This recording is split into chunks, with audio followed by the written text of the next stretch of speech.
Welcome to the Boston Sports Hack, the show where we talk about Boston sports and lots of other fun stuff.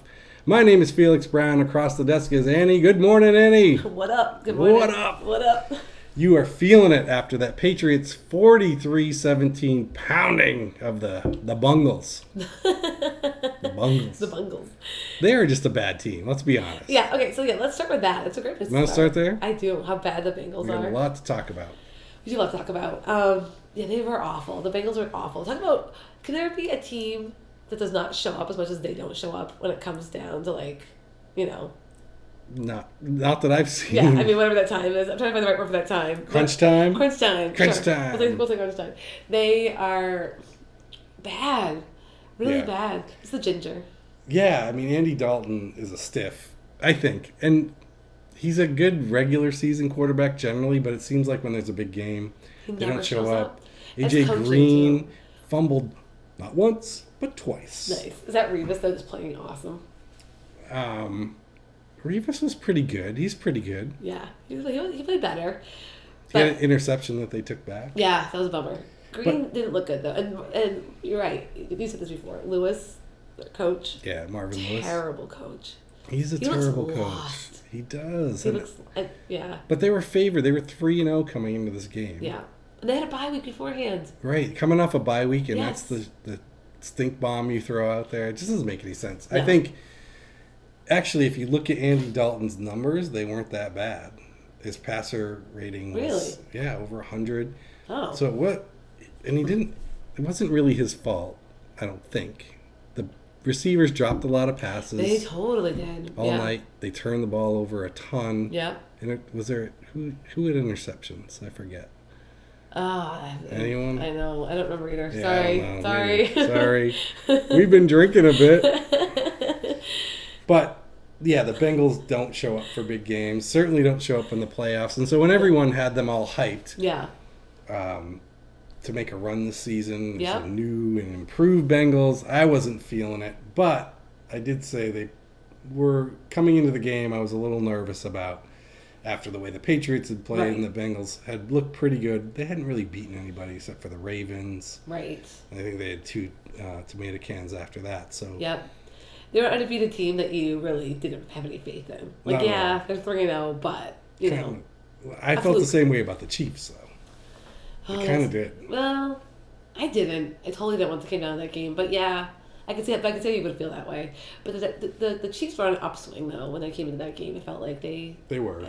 And Alex Smith is a little more accomplished than Andy Dalton. Yeah. So, good win. Good win? Yeah, yes. You want me to agree with you? Is there another kind? That was a little Jack Nicholson for you. Nice. From what movie? A Few Good Men. Good Man, okay. Just wanted you to say it, that's all. Okay. You can't handle the truth. What if someone didn't know that?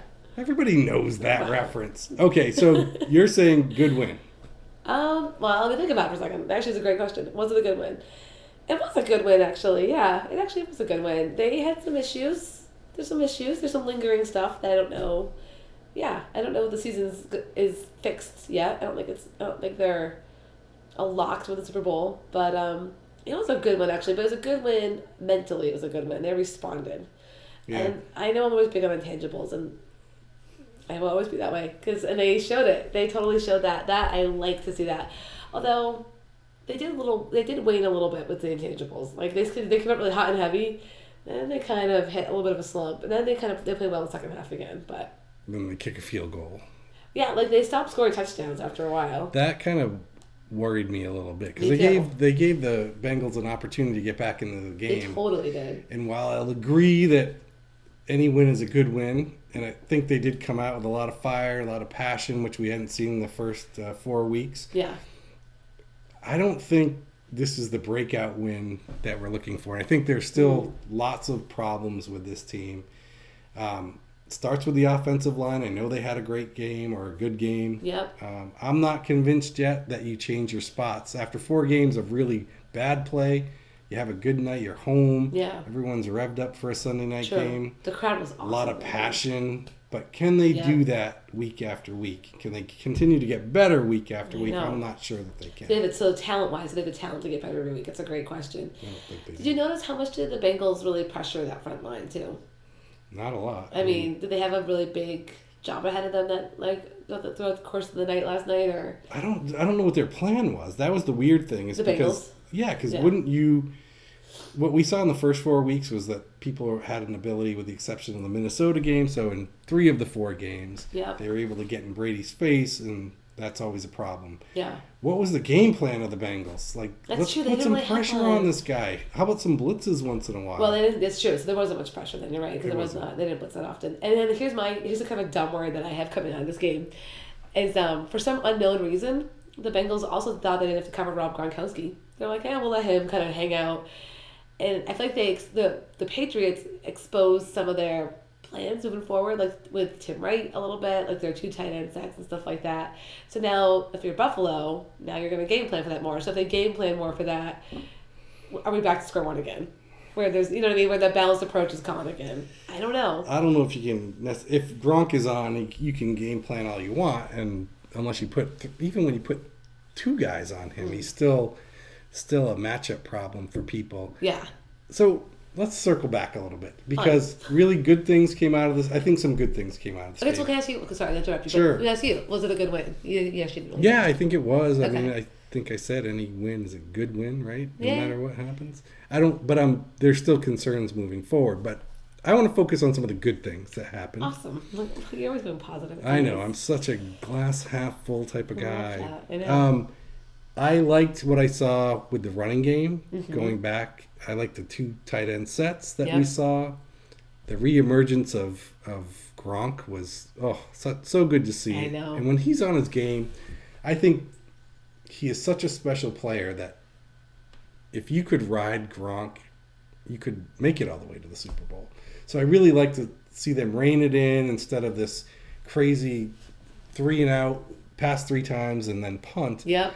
Where they started pushing people around. And I think that's important for this team to do. To get physical that way? Have to be. I totally agree. Getting physical with the receivers, I think that's part of the reason we saw all those penalties, and we'll get into the negative in a little while. Right, yep. But I think that not letting guys get clean off the line, the receivers clean off the line, hitting them a little bit, roughing them up. I think the defensive line did a nice job of getting some pressure on Dalton. Yep. There was a little bit of pressure. Yeah, I know, it's true. No, I would agree with all of that. I guess I would say I do worry about Gronk getting hurt still, though. Like, he had a couple plays last night where he was really physical, and you do kind of hold your breath still with him, but you can't worry about it, I guess, at this point. It is what it is.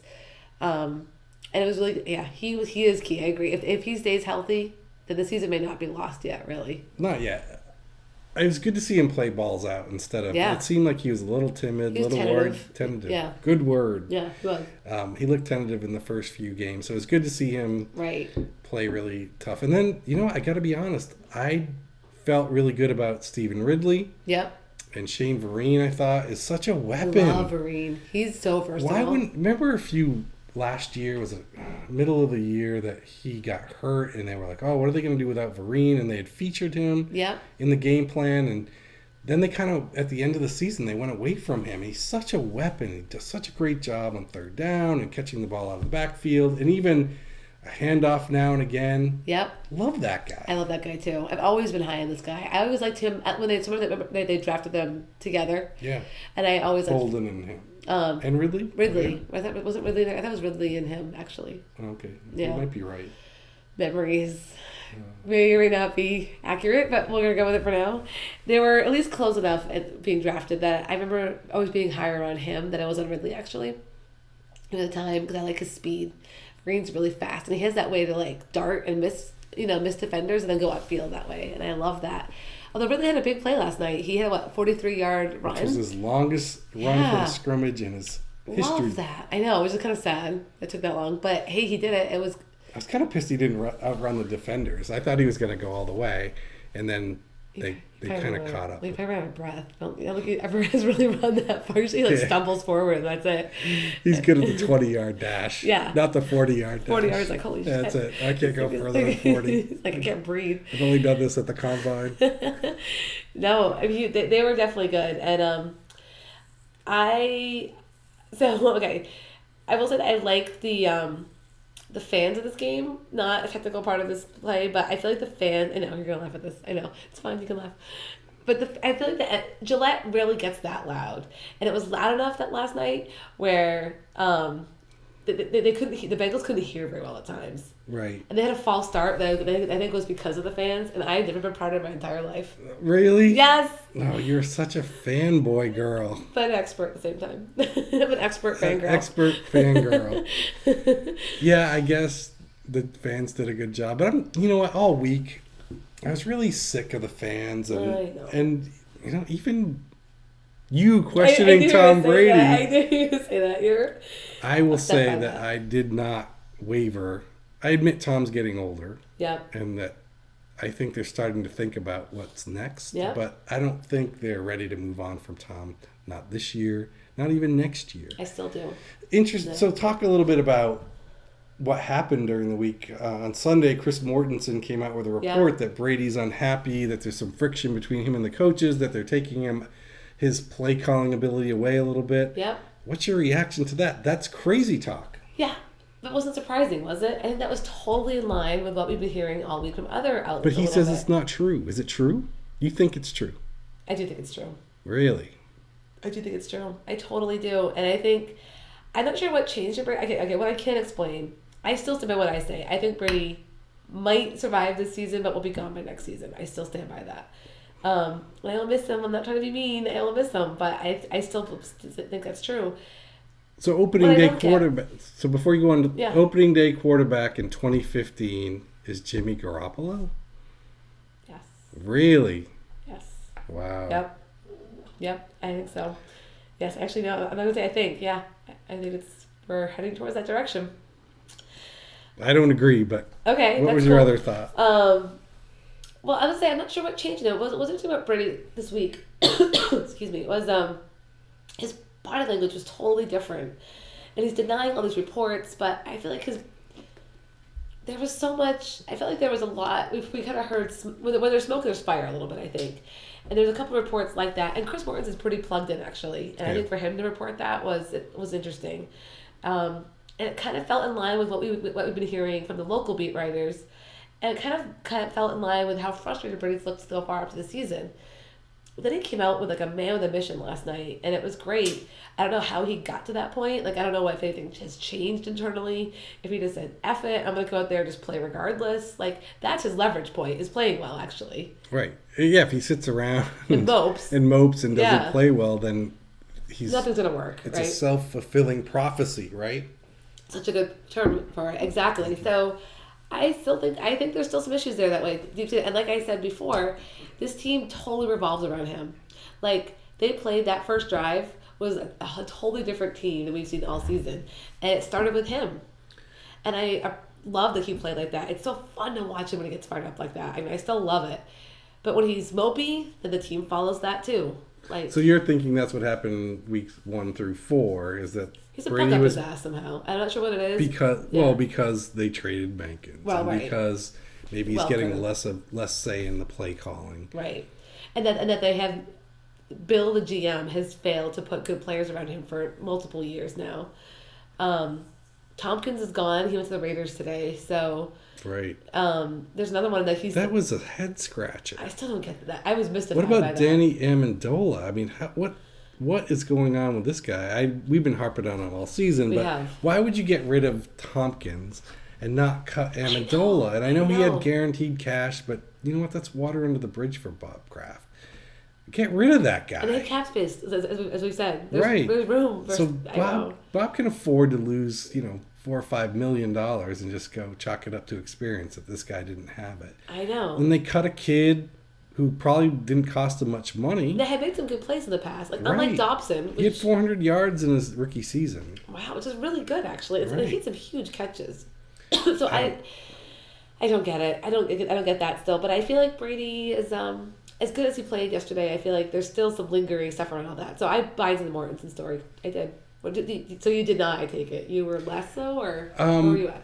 I think there's probably a grain of truth in that. I trust Chris Mortensen a whole lot, and I think he's a pretty He's pretty plugged in, like you said. And I think he's got a lot of integrity that if it was a player or just some guy who said it, I don't think he'd report it. So I think there's some merit to it because he reported it because of who he is. Yeah. I just have a hard time understanding how it seems like Bill and Tom are been close. Yeah. Since 2001. And so I get that he hasn't always had the receivers or the players, and that Bill does some crazy things like trading Mankins a week before the season opens. Yeah. But was that enough to push him over the edge that now they're a fractured partnership? Yeah. You think so? I totally do. After all they've been through, after all they've accomplished, that... Okay, but Brady's super competitive, right? That's one of his strengths and weaknesses both, I think, a little bit. But mostly his strength, obviously.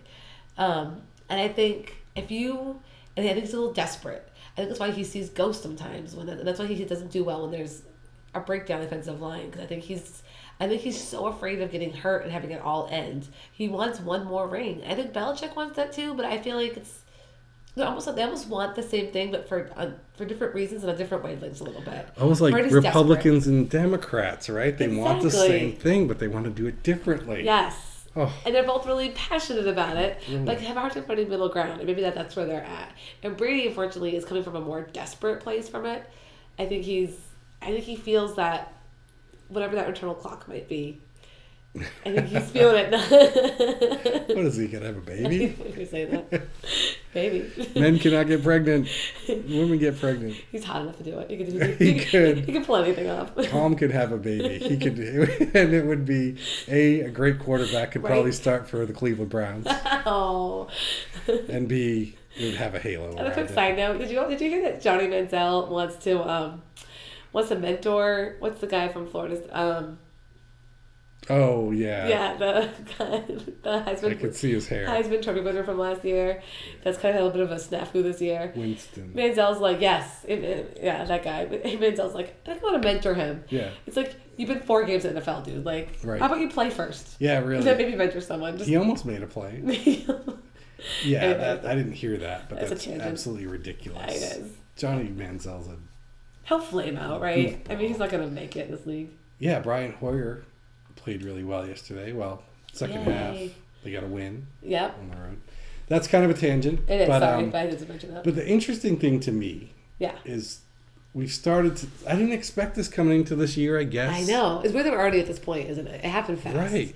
Now Tom's on the clock. Yeah, he is. We're going to get to see a whole soap opera play out before our eyes about how Tom Brady ends his career. It's actually fascinating. It is fascinating because how do you get rid of, and it's the same question the 49ers faced. Yep. It's the same question the Colts faced with Johnny Unitas. Mm-hmm. The same question the Jets faced with Joe Namath. Yep. Is how do you get rid of a Hall of Famer in the right way, still be able to build your team to win. Yeah. But Tom's got more in the tank. Right, so he could almost be a Peyton Manning situation. It could be. Yeah, Peyton Manning's another great example. Where they get rid of him and he's up in a team, or maybe they actually have a GM that puts some weapons around him and coaching that will cater the game to fit his current skill set, not what he used to be. Maybe if you get someone like that, he might excel. I heard a bad joke today in sports radio that maybe they would trade him to the Oakland Raiders. Can you imagine? He'd fit right in. They'd win. Yeah, right. The hard part is who's to blame. That's what I was trying to figure out earlier. Yeah, that's a great question. Is it Belichick? Is Belichick to blame because he wants to continue to build the team and Tom's not as good as he used to be? Right.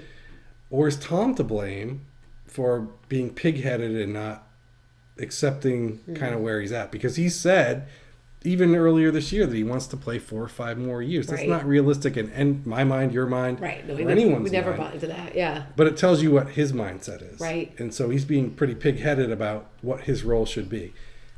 I feel like it's Belichick's because I feel like as a football player and as a competitor, of course you're going to say that. It is annoying though. And when I got annoyed when he made those statements was actually fans who would be like, well, Brady says that he wants to play another 5 years. Like, just because you say it doesn't mean it's going to happen. That's what I always say. But of course, Brady's going to say it if he wants to believe that.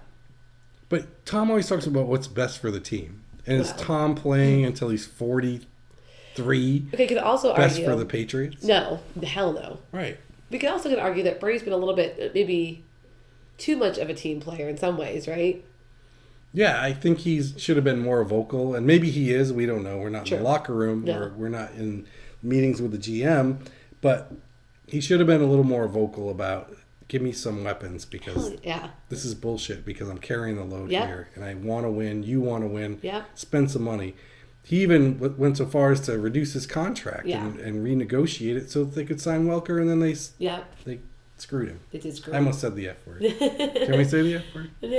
Not yet, probably. Not yet. They screwed him. It's true. So he's kind of to blame, too. That's what's so fascinating about this year's Patriots is there's so many other things other than the game. Yep. And it's not even about beating your wife or doing drugs it's kind of how does this thing end for Tom Brady? How do you transition a little bit? And you have an offensive coordinator who I don't think is that great of an offensive coordinator, really, too. So how does he play into all this, right? Like, if you get rid of McDaniels and say, let's say, I know we talked about having Charlie Weiss come back. Yeah. Could that extend Brady's career a little bit? Like, I don't know. And then how does Kraft play in this? What's Kraft's role in this, right? In terms of how they pay their players and where they put their money at, you know? I think you hit the answer to that question right on the head, right there. How this is going to end is in the hands of Bob Kraft. Yeah. And I think that Bob is loyal, especially to Brady. No, but I have my dad actually brought up a comment about this, actually. Sorry. Bring my dad into it. As a source. I have an unnamed source. Jesse. I just blew his cover. Oh, right. Shoot. Sorry, Jesse. I had forgotten this. We were talking about this last night, actually. And he said... Remember when Kraft said I don't know, it was a year or two ago, in the past year, he said, I don't answer to Tom Brady. Right. And I had forgotten that comment. If you think about that comment, how insensitive that is, really. Kraft owes everything to Tom Brady, really. And Belichick, both. He does. But how he said that came off really, I thought, kind of I forget the context of how it was. I felt at the time, I don't remember the context of it, but I remember thinking, good for you. Because I kind of agreed with it at the time. Because I don't think any player is bigger than the ownership. The ownership's the one who risks all the money. But are some players bigger? Some players might be, though. I don't think they are. I don't think they are. I think that's what always bugs me, and we're going to go off on a total tangent, but bugs me about the players and the players' union is they always say, oh, we're the ones out here on the field.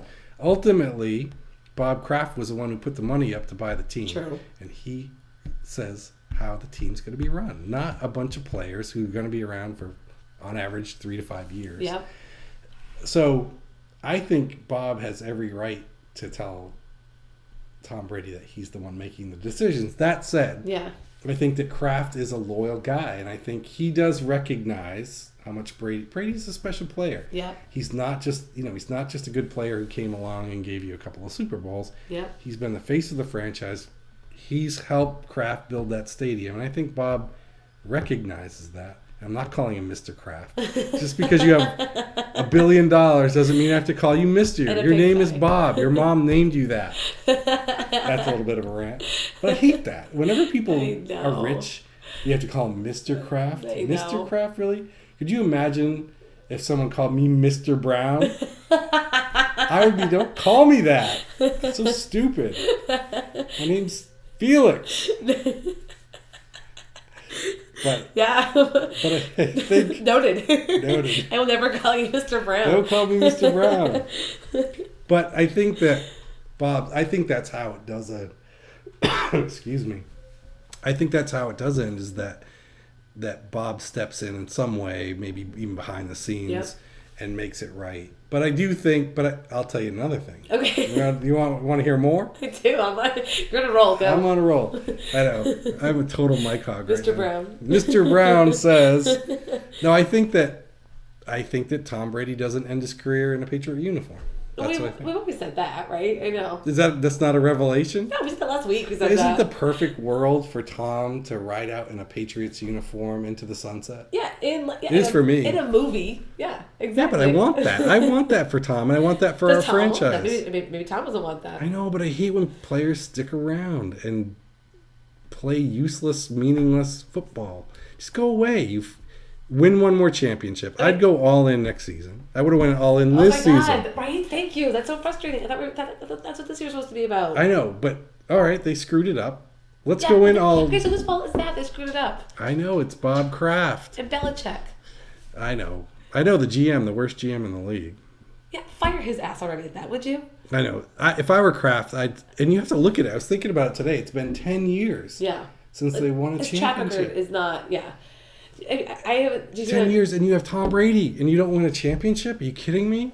It's actually inexcusable in some ways. I mean, that doesn't sound greedy. It is. It is inexcusable. And you've heard the ESPN breakdowns where they've gone like draft by draft and pick by pick, and the pick, who they could have had, and then who they end up with. It's super depressing. It is super. I won't go into all of it now, but I mean, it is like stark sometimes. You're like, wow, like how could they have missed on a talent of some of these people and end up with like a Tavon Wilson? No offense to Tavon Wilson, really. I know.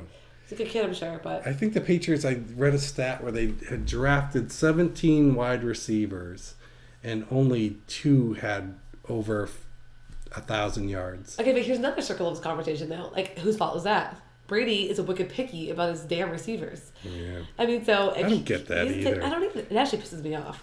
Yeah, throw it to the guy that's open. Yes. How hard is that?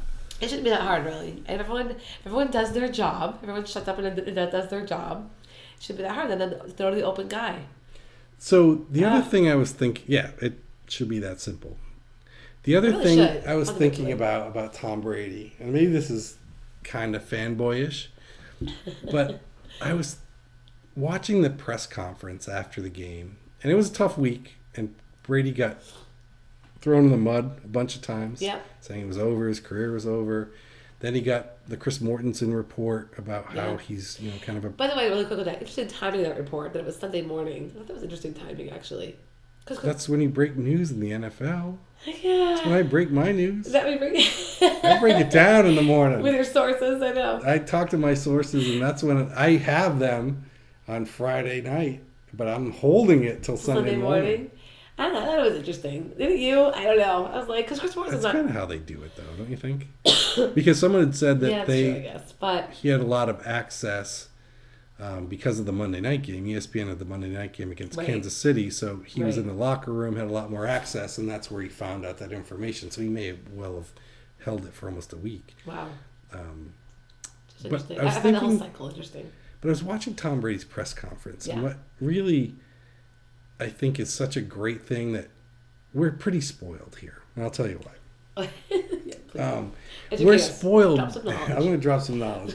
But we're really spoiled because has any athlete that you're aware of, done a better job of representing his team, being a class act in victory and defeat than Tom Brady?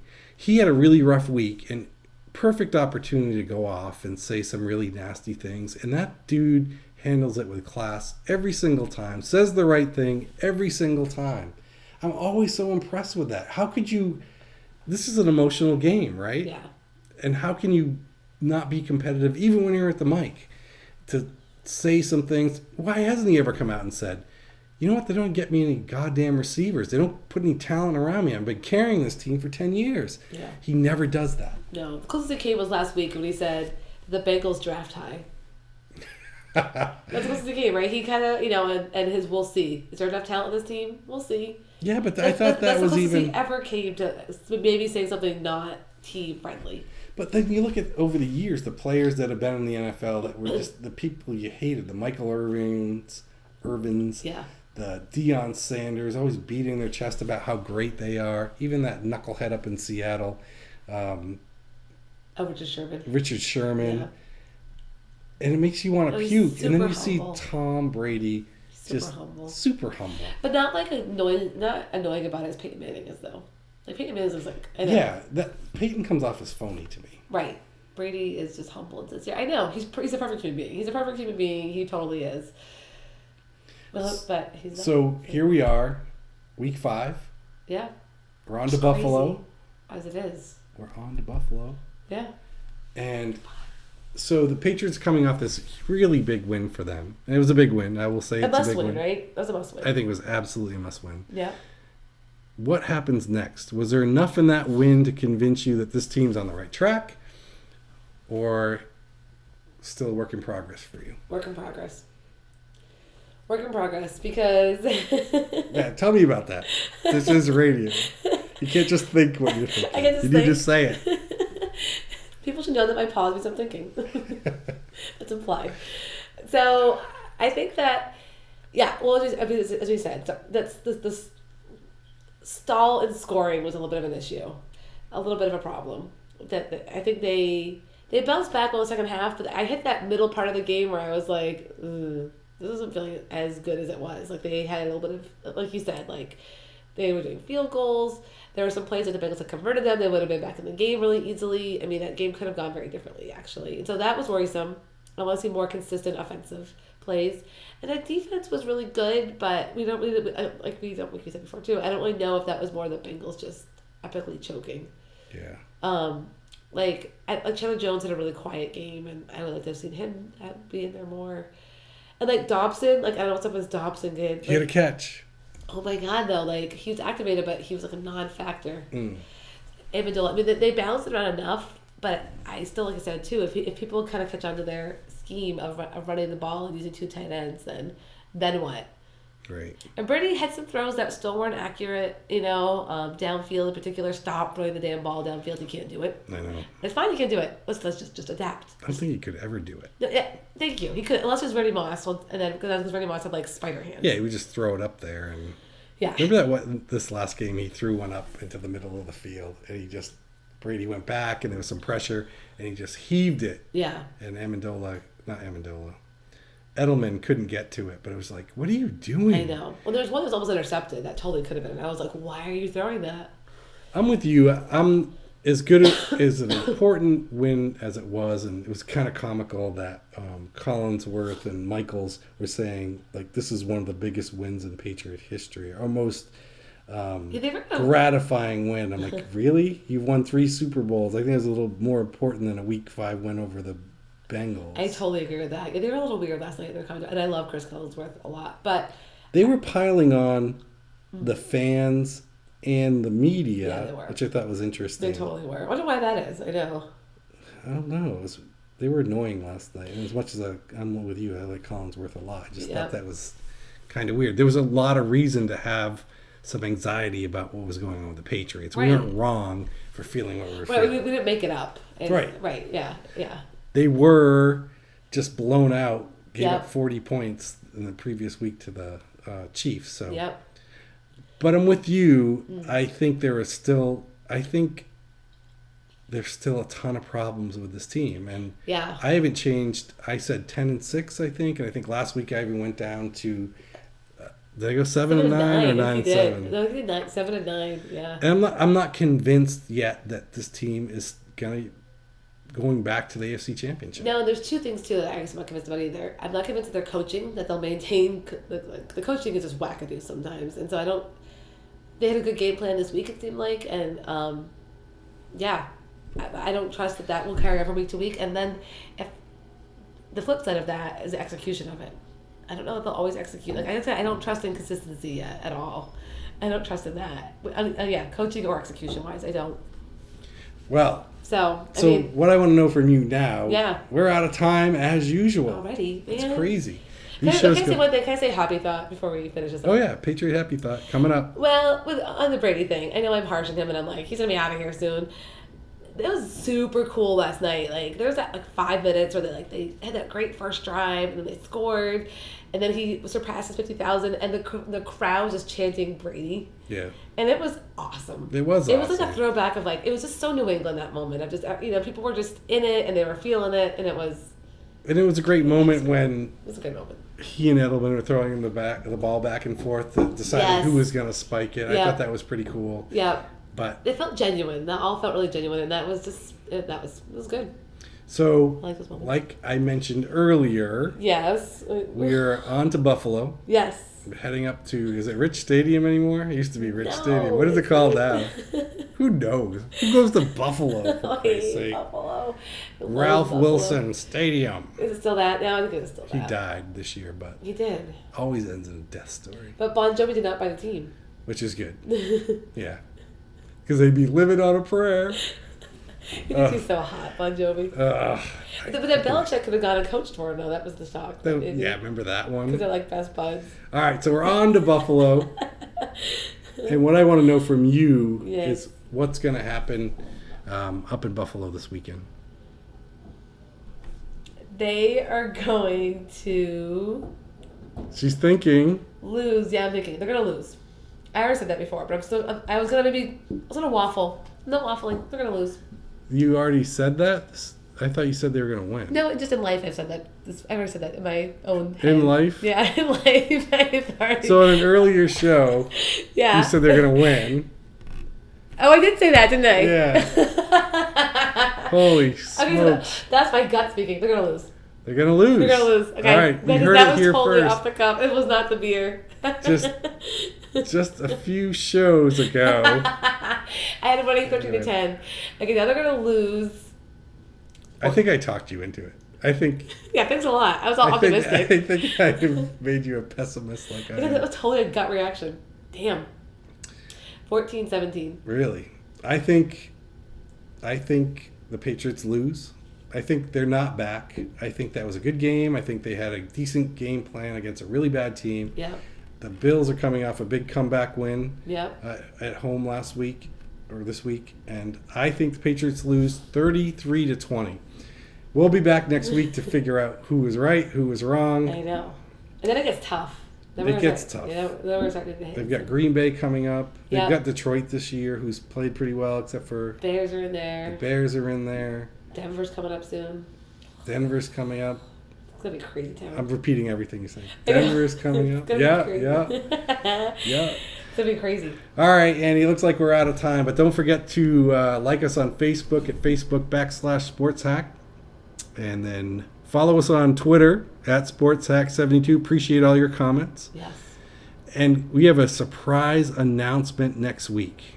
No, I'm going to do it now. What? You're going to bust it out now? I'm going to bust out our surprise Drop more right knowledge. now. Okay, fun. I like it. I love surprises. You know this knowledge. This is shared knowledge. I still love surprises. It's fun.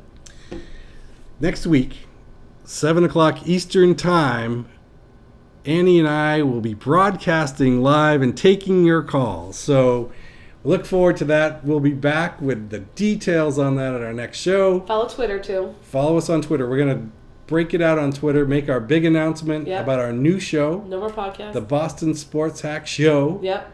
Coming to you live so you can call in, talk to Annie and I, talk about whatever. We're going to open it up, too. We're going to talk about sports. Yep. But we're going to talk about lots of other stuff, too. Talk about life. We're both really good at relationship stuff, right? We're good at finance. We're good at all kinds of stuff. Wow.